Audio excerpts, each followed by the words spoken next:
Welcome back out to the greenhouse, everyone. We're out here today and we're going to be building ourselves a DIY mousetrap. Now, we do a lot of cooking and baking now that we've got an oven in the greenhouse, so we do a lot of work in the greenhouse and we like to cook, and a byproduct of cooking is heat, so we are heating up our greenhouse. Just very simple ideals, but the more time we spend out here, the better off our greenhouse is, basically.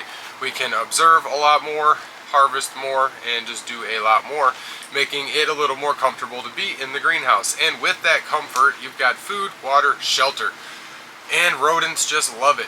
And especially when the cornfields come down, the soybean field, and all those rodents are getting picked off by our falcons, hawks, all the birds of prey, coyotes, owls at nighttime. So they are fleeing the fields that are wide open and easy targets out there. They're coming into shelters, wood piles, and greenhouses. So one major thing we like to do, because we do cook a lot of food and we're kind of messy sometimes as guys, so we like to set up some mouse traps, and no better way to do it than make a free bucket trap that can work over and over and over. So we've got a lot of pond work done lately, along with our compost heating. We haven't really done a whole lot other than just set this up in the last pond video. We are going to kind of rearrange things so we can get a cover over this, and we're going to try and plant this out. Now, I just stuck a tiny little piece of mint in there, and that might take off. I basically just scrapped all of the plants that were in there. They were just a filter. There was so much sediment in there.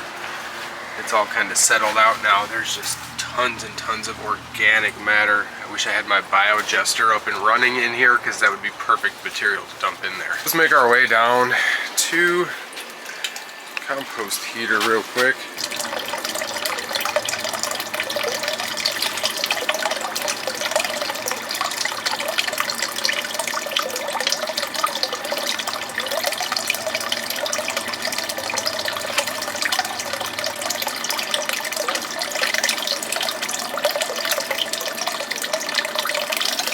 So we're getting a reading of around 95 degrees steady coming out of there constantly. So our tank temperature there, 90 degrees, 0.8. The entire tank has heated up to 90 degrees. We ran this for an entire day. So we were pushing about 105 out of here earlier this morning collecting data. So we lost maybe 10 degrees on the heat itself because we ran this all day. Running this on a timer is really going to allow that compost pile to rebuild steam, and we're not going to draw it too fast. So we do have a fast flowing system, and I've adjusted my flow valve so many times that I have to readjust to get to the proper flow rate. We're probably flowing a little bit much, but between 95 and 105 degrees at probably like 5 gallons a minute or something at that flow rate there. So I've got to readjust that. Let's check out this mouse trap. So it really isn't that difficult. This is all stuff we have on hand. Everybody might not. My son picked out these mini Doritos or something. I don't even know if he liked them or not, but we took the Doritos, popped a hole in the bottom, melted a hole in the top lid, and we're going to be able to run a wire through there. I've had this spool of wire I got at a discount store. I've had it for like 10 years. Still rolling on with it. So we're going to use some wire, an old Pringles Doritos container. We've got a 5-gallon bucket, some miscellaneous pliers and tin snips. I've got drill bits and a drill. So that's really all we need for this little bucket trap that we're going to set up here. I just had to shed the sweatshirt. It is freaking warm in here. We've got a fire and we're cooking a loaf of my son's famous triple berry bread there. So we're going to go ahead and put this thing together. We're going to take our bucket. We're going to take a small drill bit. And I usually do this in line with the handles of the bucket. So this is just an old scrap 5-gallon bucket. So we've got our handle line. We're going to take and drill right about here. Don't put your hand behind the drill bit. Got ourselves a very tiny hole there. We're going to go ahead and take ourselves maybe 2 feet of wire here. Alright, go ahead and string the wire through the first part. So as we string it into the bucket, we've got to run it through our Doritos container here. Alright, so now I've got this attached. I'm gonna take the lid, run it through there, and now we've got our spinning system. We're gonna take our wire and bring it down, and now we've got it ran through both sides. So it's free spinning on there, and once we tighten the wire up, it will be like a ball bearing. It'll just be super slick and it'll turn on its own very easily. So that's why I use the handle side. I just wrapped the wire around the metal handle, which I can still use the metal handle, and it's a nice solid anchor when you're working with plastic. So I'll just take the other end and wrap it around at the straight spot here. And it's nice and secure, and that thing just rolls for days. So that took all of what, maybe 2 minutes or something. That didn't take much to build. Quite simple, little DIY homestead mouse bucket trap. So this is something we have found ourselves doing every fall and winter, is setting up a bucket trap or two. It's great to set these up next to your entrances or by your stove where you would be eating, dropping food. Obviously not everybody's gonna eat in their greenhouse. We just live in our greenhouse. So we spend a lot of time out here, and it's very cool to have this when we're working outside, because there's a lot of winter months out there and we like to be outside and do things and play in the snow, whatnot, but we do like to come in and warm up and be able to hang out in a space that's not our house, because it gets boring in winter time. I just want to set this thing up real quick to show how we're operating it. Alright, coming up on our setup mouse trap here. Now the mouse, they are very crafty. They crawl all the way up here, roll, they're stuck in there. We take a little bit of vegetable oil or grease or something to basically slick up the wall so they cannot jump back out. So this one is just a little small piece that I had. This one is more proper. You're going to be able to get more coming up this one with some bait on the trap and in the bucket, as opposed to this one. But believe me, I've seen mice climb up things that were way steeper than that, so that's not going to deter them at all. So, simple new mouse trap complete. Our last one got broken or something, or the container got wet and it wasn't any good anymore. So I figured we'd make a new bucket trap and show everybody.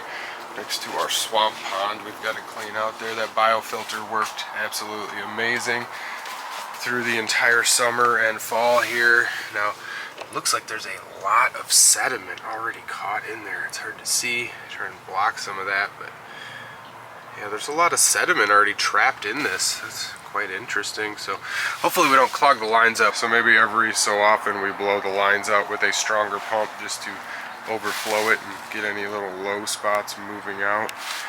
Super cool. Love the pond in the greenhouse. Take a moment to admire how healthy the greenhouse looks here. Still got some tomatoes going on in here. Very cool. All our tomatoes outside are just toast. I planted a bunch of Egyptian onions and all dot lettuces and stuff in there, just trying to fill every space in the greenhouse. Heading collards take very well. Our rhubarb basically wilted back with the waning sun rays, so we can plant around it, but we still have a huge rhubarb stalk down there. We have just got an absolute ton of intercropping going on in here. We've got a lot of tomatoes popping up, which is really crazy. We're putting seriously warm temperatures into this greenhouse without even having tunnels on and stuff like that, so it's just kind of like a cool little science experiment here. Everything's looking well. We've got the lettuces coming up in the leeks here. Just gobs and gobs of crops. Spinach is slow to rise, but it's up. Lots of tatsoys and pak choys. Still got a ton more of these Egyptian onions we've been keeping alive in bubble water. Just tons of them, probably 100 left. And one we can turn into maybe 3, so they just keep expanding and growing. Love those Egyptian onions, and I've learned a lot about them just from you guys commenting. You guys teach me a lot on here about certain things that I wasn't aware of. Just checking out our bed. We've got maybe 40 strawberries for free. Some of them were just dry crowns, but they were all still alive. So we've got an everbearing variety separated by some blackberries and fig trees, rosemary, and then all of these pineapple ones. Everything's tucked away nice and tight. And then I've got my heading collards right here.